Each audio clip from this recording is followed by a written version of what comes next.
But I had difficulty sleeping. I had a lot of nightmares about it in the immediate aftermath. And I lost so much sleep and was under such constant stress for so long. I did have stress-related symptoms for a while.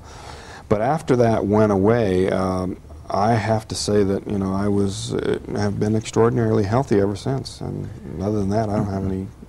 Did you change from attitudes or outgoingness, or what's the word? You know, were you really outgoing and moving and stuff, and now you're withdrawn, or oh yeah, there was kind of a reversal of that. You know, prior to this, I was the kind of person who would get out of a truck and go up to something like this, but that really changed me. You know, I was a much less of the risk taker. I became much more conservative in my behavior. A lesson to us all.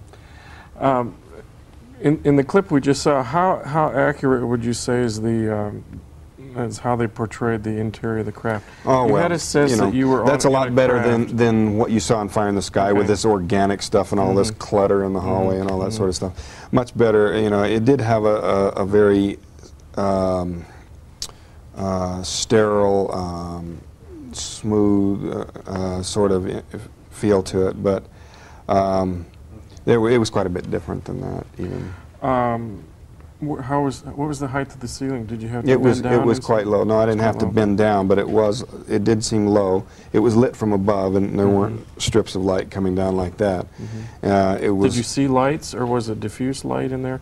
Was there any kind of... The passageway, or the hallway, was lit just from above. The ceiling had a faint glow to it all the way. It curved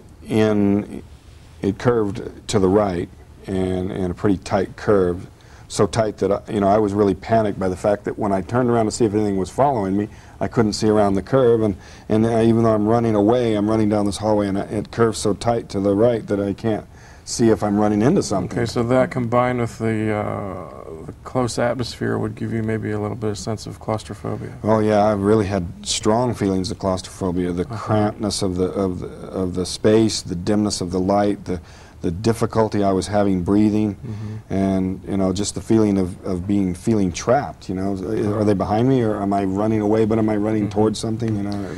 Now you did go into one large room that was like a hangar bay that you described. Well, when he took me out of this craft, at the time that we left this craft, it was parked inside of a large room or hangar-like structure.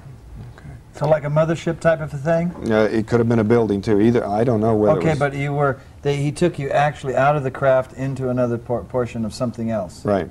So the ship had to have been landed somewhere. Yeah. It had to this might have happened during this period of time, or it might have been there all the time. I don't know. Do you remember, I know a lot of times contactees or abductees talk about having telepathic communication. Do you remember any kind of communication whatsoever with any of these beings? Well, I took all of the impressions that I had as being originating in my own mind, but the description of my mind at that time was total chaos. You know, this entire conscious period was just a frenzy of panic. Now we've talked basically about before we move further into your book, there was a female on board, correct? Yes. That looked female like we look. Yes. And she was once again dressed in the blue, tight-fitting.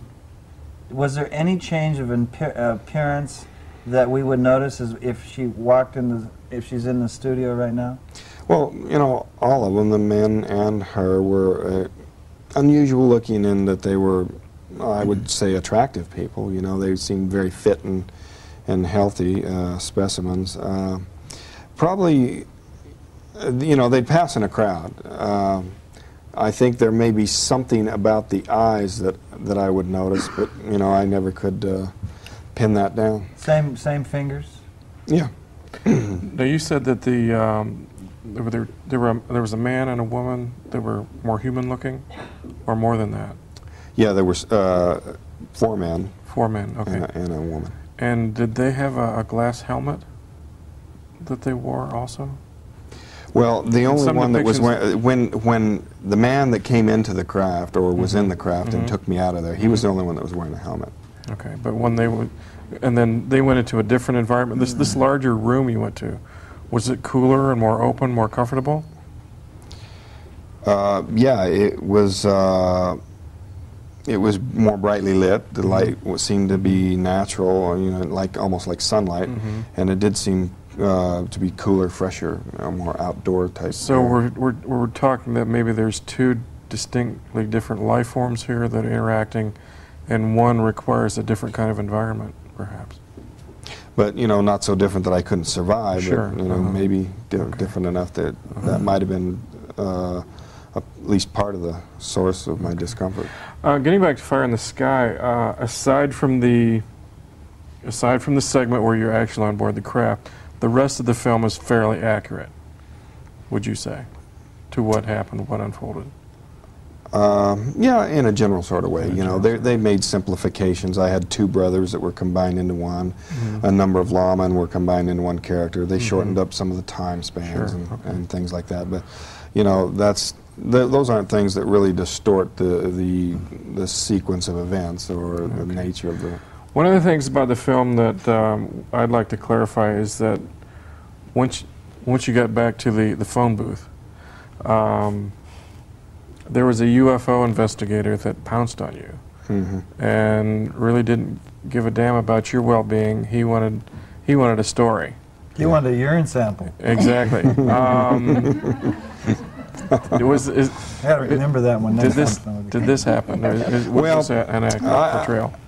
I know who I see that as, you know, and that was definitely not APRO. But I'm told that this was just an invention of the directors, that he wasn't really basing that on anybody. But I kind of see that as being people from Ground Saucer Watch. Okay. Did you go like this, Ground Saucer Watch? So you were contacted by Jim and Carl Lorenzen?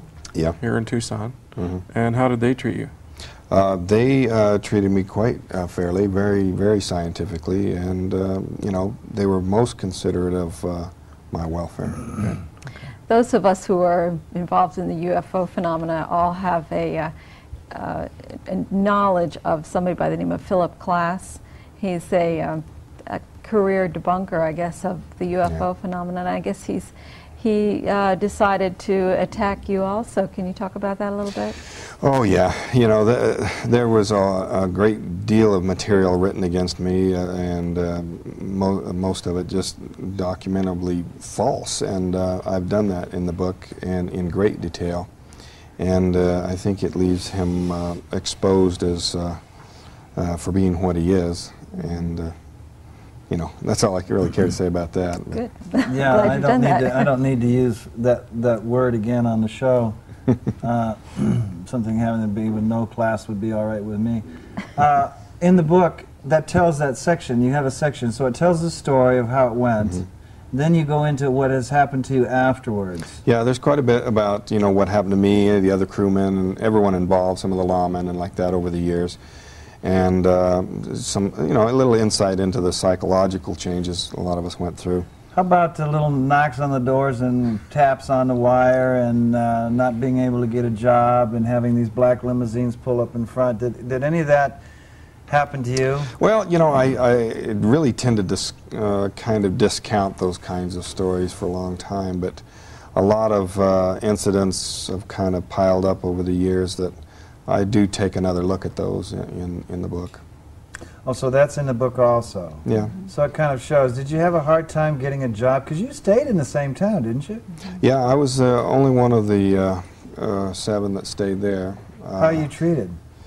Well, it's been